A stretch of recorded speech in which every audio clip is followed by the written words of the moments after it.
Selamat pagi, salam sejahtera. 19 hari bulan Disember menjadi tarik karamat buat Datuk Seri Anwar Ibrahim sebagai Perdana Menteri kita Malaysia yang pertama. Ada orang kata 19 hari bulan Disember ini Datuk Seri Anwar Ibrahim akan letak jawatan. Ada orang juga kata 19 hari bulan ini Datuk Seri Anwar Ibrahim akan tumbang dan akan kehilangan jawatan Perdana Menteri. Ada juga orang kata 19 hari bulan Disember ini Datuk Seri Anwar Ibrahim akan lucut jawatan sebagai Perdana Menteri. Ada juga orang kata 19 Disember ini Datuk Seri Tan Sri Hadi Awang akan menjadi Perdana Menteri Malaysia. Apa cerita di sebalik persoalan-persoalan ni?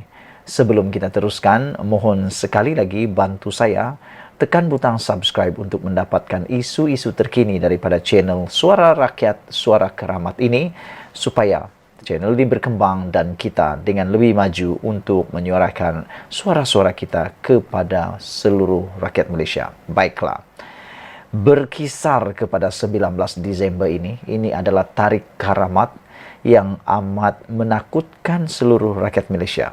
Kenapa? Kerana Datuk Seri Anwar Ibrahim tetap menegaskan mengambil keputusan meneruskan keputusan beliau untuk mengambil risiko menjalani undi percaya di Dewan Rakyat atau di Parlimen. Anwar Ibrahim telah menegaskan, Datuk Seri Anwar Ibrahim Perdana Menteri kita telah menegaskan bahawa beliau tidak takut untuk undi percaya dan juga tidak takut untuk dijalankan undi percaya tersebut, dan dia yakin dia tidak akan kalah pada waktu tersebut. Persoalannya ialah, mahukah kita berganti lagi kerajaan sekiranya Datuk Seri Anwar Ibrahim tumbang? Mahukah lagi kita melihat edisi seperti yang telah berlaku dalam 3 tahun terbelakang? Kita bersilih ganti Perdana Menteri. Belum siap satu rancangan, belum siap satu program, belum siap satu strategi untuk menangani masalah tertentu, sudah dicantas ganti lagi, tukar lagi, dasar lagi. Dah boring dan muak kita. Persoalan pagi ini, jika Anwar mahu juga dijatuhkan pada 19 Disember ini, agak-agak kita siapa yang ingin dijadikan Perdana Menteri Malaysia? Adakah Hadi Awang? Sebelum kita teruskan, sekali lagi Anda tolong jawab persoalan ini. Jika Anwar mahu juga dijatuhkan oleh mereka-mereka yang gila kuasa, mereka-mereka yang mahu sangat berkuasa, tak tahulah apa guna kuasa mereka nak berebut sangat di Putrajaya itu. Kalau Anwar Ibrahim mahu juga dijatuhkan pada 19 Disember ini, persoalan dia, tolong Anda jawab dalam ruangan komen di bawah ini dan tekan terus butang subscribe itu. Siapa yang ingin dijadikan Perdana Menteri? Adakah Hadi Awang?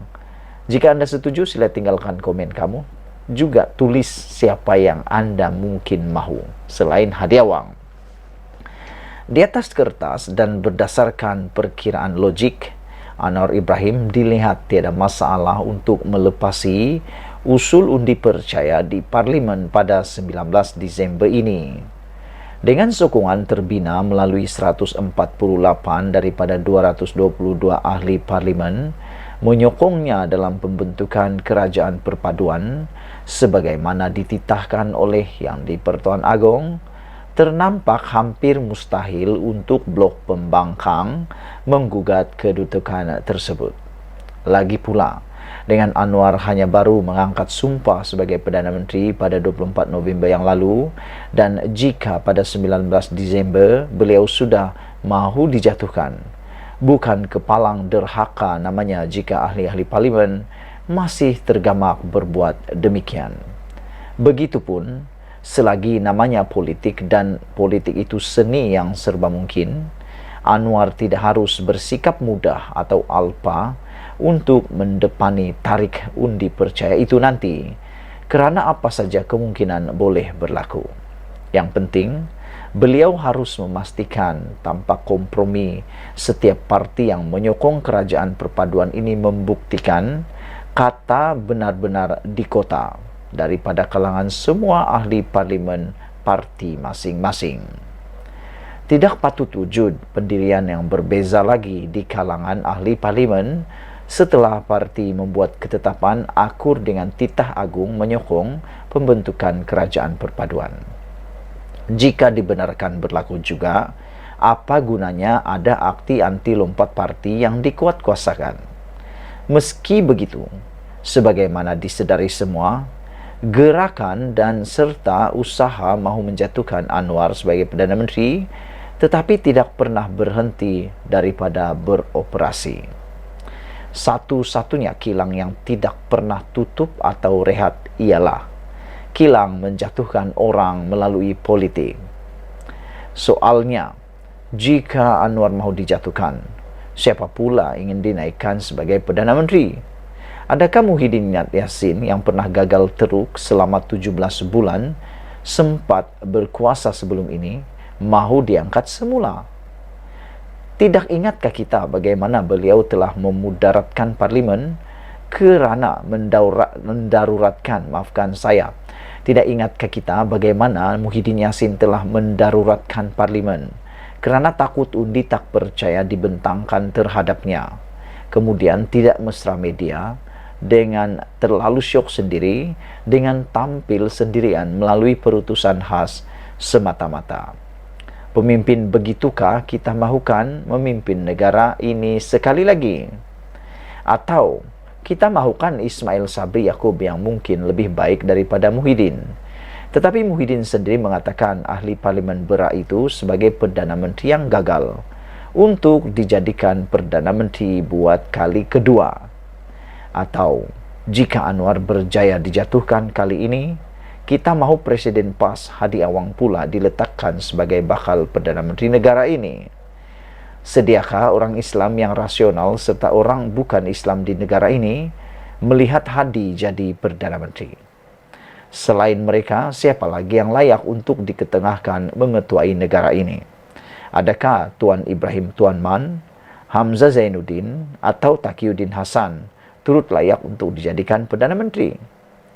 Mahu tidak mahu, harus kita akui bahawa dalam waktu semasa atau terdekat ini, tiada mana-mana pemimpin yang lebih baik dan layak selain Anwar untuk mengemudi negara ini.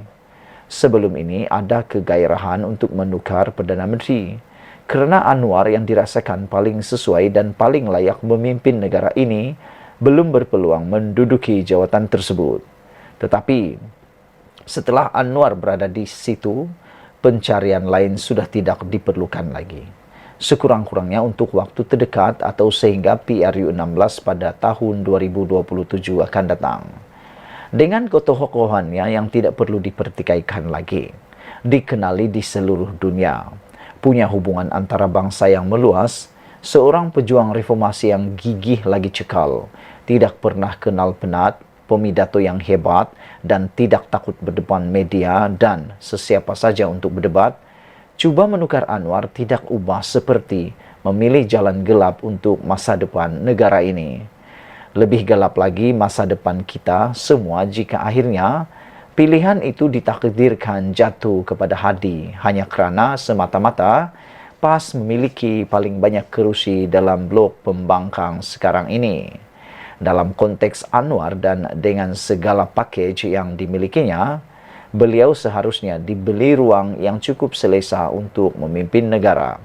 Seterusnya membuktikan hasilnya kepada kita semua, bukan dijatuhkan di garisan permulaan lagi. Ditulis oleh Sabudin Hussein, 7 Disember, diubah suai oleh Nazilin Unity. Sekian dulu untuk kali ini. Jangan lupa tinggalkan komen anda, tekan butang subscribe. Malaysia kita punya, kita jaga sama-sama. Cintai Malaysiaku. Bye-bye.